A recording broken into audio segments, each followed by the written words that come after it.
Hello everyone and welcome back to our YouTube channel. आजच्या व्हिडिओमध्ये आपण भारत संचार निगम लिमिटेड अर्थात BSNL यांच्या मार्फत इंजिनियरसाठीची जी रिक्रुटमेंट जाहीर झालेली आहे त्या रिक्रुटमेंटबद्दल डिटेलमध्ये बघणार आहोत. लक्षात घ्या, BSNL मार्फत जी रिक्रुटमेंट जाहीर झालेली आहे या ठिकाणी सिनियर एक्झिक्युटिव्ह ट्रेनी ही पोस्ट भरली जाणार आहे. या संबंधीचं शॉर्ट नोटीस अगोदरच जाहीर झालेली होती, आता डिटेल्ड जाहिरात ही आलेली आहे. इंजिनियरसाठीच्या रिक्रुटमेंटसाठी कोणकोणत्या ब्रांचेस इलिजिबल असणार आहेत, त्यासाठीचा सिलेबस काय असेल, एक्झामिनेशनचं स्वरूप कसं असेल, त्यानंतर तुमचे एज लिमिट काय असेल, ॲप्लिकेशन डेट्स काय असतील, या संबंधित सर्व गोष्टी आपण डिटेलमध्ये आजच्या व्हिडिओमध्ये बघणार आहोत. त्यामुळे व्हिडिओ शेवटपर्यंत नक्की बघा. लक्षात घ्या, या सिनियर एक्झिक्युटिव्ह ट्रेनी याचा एकूण टोटल 95 जागा या प्रसिद्ध झालेल्या आहेत इंजिनियरसाठी. Senior executive trainee telecom stream म्हणजेच इंजिनियरसाठी एकूण 95 जागा इतक्या प्रसिद्ध झालेल्या आहे. SC कॅटेगरीसाठी 14, ST साठी 7, OBC साठी 25, EWS साठी 9 आणि OBC साठी 40 अशा एकूण 95 जागा आणि PWD म्हणजेच डिसॅबिलिटी ज्या स्टुडंट्सला असेल अशांसाठी 2 जागा या आणि DE साठी 2 जागा प्रसिद्ध झालेल्या आहेत. अशा एकूण 95 जागा या पोस्टसाठी प्रसिद्ध झालेल्या आहेत. यामध्ये कोणकोणत्या इंजिनिअरिंग ब्रांचेसचे स्टुडंट्स ऍप्लिकेशन करू शकतात, तर टेलिकॉम ऑपरेशनसाठी ज्या विद्यार्थ्यांचं बॅचलर ऑफ इंजिनिअरिंग किंवा PTech हे 60% ॲग्रिगेट मार्क्स जर तुम्हाला असतील आणि कंप्लीट झालेलं असेल तर electronics and telecommunication, electronics, computer science, information technology, electrical आणि इन्स्ट्रुमेंटेशन या 6 पैकी कोणत्याही इंजिनिअरिंग ब्रांचमधनं तुम्ही BE किंवा BTech कंप्लीट केलेलं असेल आणि तुम्हाला ॲग्रिगेट 60% मार्क्स असतील तर तुम्ही ॲप्लिकेशन करण्यासाठी इलिजिबल असणार आहात. या ठिकाणी एज लिमिट देखील असणार आहे की तुमचं एज किती असायला हवं ॲप्लिकेशन करण्यासाठी. अनरिझर्व्ड कॅटेगरीसाठी 30 वर्ष, OBC साठी 33 वर्ष, SC ST कॅटेगरीसाठी 35 वर्ष आणि जे तुमचे PWD कॅन्डिडेट असणार आहेत म्हणजे डिसॅबिलिटी असणारे कॅन्डिडेट त्यांच्यासाठी 10 वर्षांचं रिलॅक्सेशन जनरल कॅटेगरीसाठी म्हणजे 40 वर्ष, OBC साठी 13 वर्षांचं आणि SC ST कॅटेगरीसाठी 15 वर्षांचं रिलॅक्सेशन हे असणार आहे. अशा पद्धतीनं तुमचं एज लिमिट हे असायला हवं. म्हणजे मिनिमम एज 21 वर्ष आणि मॅक्झिमम हे 30 वर्ष जनरल कॅटेगरीसाठी. बाकी रिलॅक्सेशन तुम्हाला सांगितलेलंच आहे. लक्षात घ्या, या ठिकाणी तुमचं सिलेक्शन जे आहे हे सिलेक्शन टेस्ट मार्फत होणार आहे. बघा इथे मेन्शन केलेलं आहे, सिलेक्शन प्रोसेस जी आहे ही computer based multiple choice objective test इथे कंडक्ट केली जाईल. MCQ टेस्ट असणार आहे, कम्प्युटर बेस्ड टेस्ट ही तुमची असणार आहे. जे कॅन्डिडेट्स सिलेक्शन होईल त्या कॅन्डिडेट्सची मेरिट लिस्ट जाहिरात प्रसिद्ध केली जाईल आणि त्यांना डॉक्युमेंट व्हेरिफिकेशनसाठी बोलवलं जाणार आहे. म्हणजे तुमचा इंटरव्ह्यू इथे कंडक्ट केला जाणार नाही, डायरेक्टली तुम्हाला डॉक्युमेंट व्हेरिफिकेशनसाठी बोलवलं जाणार आहे. त्यानंतर तुमचं मेडिकल एक्झामिनेशन सुद्धा होणार आहे. त्यानंतर जो पेपर होणार आहे मग हा पेपरचा पॅटर्न काय असेल, ज्या विद्यार्थ्यांचा इंजिनिअरिंग स्वरूप याच्यामधनं पेपर देणार आहात एकूण 180 मिनिटांचा पेपर असेल आणि एकूण 200 मार्कांचा पेपर असेल. 200 क्वेश्चन्स त्यामध्ये असणार आहे म्हणजे एक क्वेश्चन हा एका मार्कला असणार आहे.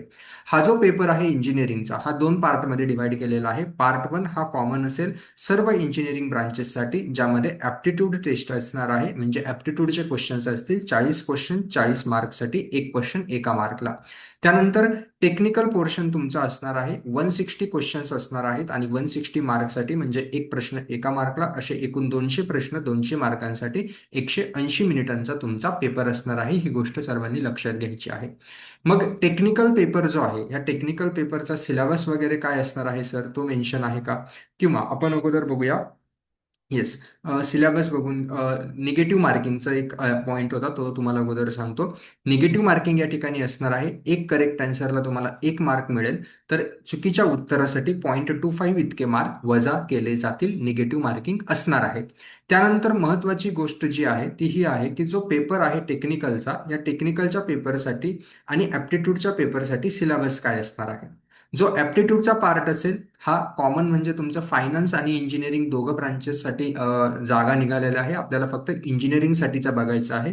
तर इंजिनिअरिंगसाठीचा ॲप्टिट्यूड टेस्टचा सिलेबस क्वांटिटेटिव्ह ॲबिलिटी आणि डेटा सफिशियन्सी, रिजनिंग त्यामध्ये असणार आहे म्हणजे तुमचे अनालिटिकल, लॉजिकल आणि क्रिटिकल रिझनिंग या तिघही प्रकारच्या रिझनिंग असणार आहे. क्वांटिटेटिव्ह ॲबिलिटी आणि डेटा सफिशियन्सीवरती क्वेश्चन्स असणार आहे.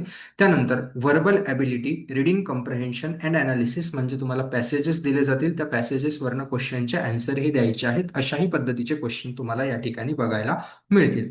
त्यानंतर महत्त्वाची गोष्ट, जो पार्ट 2 आहे इंजिनिअरिंगसाठीचा टेक्निकल पार्ट आहे. इथे बघा तुम्हाला सब्जेक्ट वाईज वेटेज दिलेलं आहे. 160 प्रश्न असतील 160 मार्कांसाठी.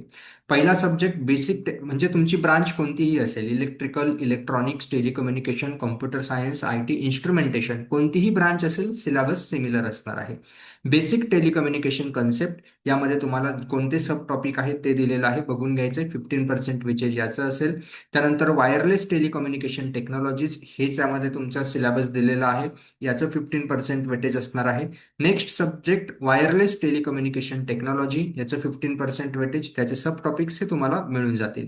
टेलिकम ट्रान्समिशन इन्फ्रास्ट्रक्चर, इथे तुम्हाला 15% weightage. IP data network 15% weightage. त्यानंतर इमर्जिंग टेक्नॉलॉजीज, लक्षात घ्या यावरती तुम्हाला फोकस करायचा आहे. इमर्जिंग टेक्नॉलॉजीजमध्ये तुम्हाला fundamental of internet of things बघावं लागेल, ब्लॉकचेन आहे. त्यानंतर आर्टिफिशियल इंटेलिजन्सचा टेलिकॉम नेटवर्कमध्ये कशा पद्धतीने यूज होतो यावरती देखील क्वेश्चन्स बघायला मिळतील. 15% वेटेज याचंही असणार आहे. त्यानंतर प्रोजेक्ट मॅनेजमेंट हा एक सब्जेक्ट महत्त्वाचा आहे. इंट्रोडक्शन असेल, मॅनेजमेंट अँड प्रोजेक्ट सिलेक्शन आहे, प्रोजेक्ट प्लॅनिंग आणि इम्प्लिमेंटेशन आहे. त्यानंतर प्रोजेक्ट मॅनेजमेंटचे टूल जसं की bar chart, Gantt chart, PERT, CPM, construct, हे काय असतं, याला 10% वेटेज असणार आहे. या सर्व गोष्टी लक्षात घ्यायच्या. सिलेबस तुम्हाला पूर्णपणे मी दिलेला आहे. फायनान्सची गरज नाही, आपण इंजिनिअरिंगसाठी बघत आहोत. मग तुम्हाला जर या ठिकाणी ॲप्लिकेशन करायचं असेल तर ॲप्लिकेशन करण्यासाठी लक्षात घ्या, जे रजिस्ट्रेशन आहे हे रजिस्ट्रेशन 5 फेब्रुवारीपासून सुरू होणार आहे. जर तुमचं एंड म्हणजे लास्ट डेट असणार आहे ती 7 फेब्रुवारी इतकी असणार आहे. लक्षात घ्यायचंय, तुमची ऍप्लिकेशन करण्यासाठीची तारीख 5 फेब्रुवारी पासून सुरू होणार आहे. 7 मार्च ही शेवटची तारीख असणार आहे. त्यानंतर एडिटिंग काही करायचं असेल तर 8 मार्च पर्यंत तुम्ही करू शकतात. त्यानंतर तुमचं वाला डेट आणि टाइम ऑफ एक्झामिनेशन म्हणजे जी तुमची टेस्ट कंडक्ट केली जाईल ही तुमची 29 मार्चला टेंटेटिव्ह डेट आहे. म्हणजे अजून तुमच्याकडे 2 महिने आजपासून कम्प्लिटली आहेत प्रिपरेशन करण्यासाठी. खूप चांगली पोस्ट असते, कारण BSNL जे आहे ही BSNL एक चांगली कंपनी आहे. इथे तुम्हाला गव्हर्नमेंटचं एंटरप्राइज असल्यामुळे चांगल्या पद्धतीचा जॉब इथे मिळणार आहे. तुम्हाला पेमेंट सोबतच बेसिक पे देखील मिळणार आहे आणि डायरेक्ट रिक्रुटमेंट म्हणजे एक्झाम मध्ये तुमचं सिलेक्शन जर झालं तर कुठल्याही प्रकारचा इंटरव्ह्यू हा कंडक्ट केला जाणार नाही. डायरेक्टली तुम्हाला डॉक्युमेंट व्हेरिफिकेशनसाठी कॉल केलं जाईल. हे लक्षात घ्यायचं आहे. त्यामुळे ऍप्लिकेशन करायचं असेल तर www.bsnl.co.in या वेबसाईटवरती तुम्ही ऍप्लिकेशन करू शकता. त्यानंतर जी महत्वाची गोष्ट तुम्हाला मला सांगायची आहे, एक मिनिट.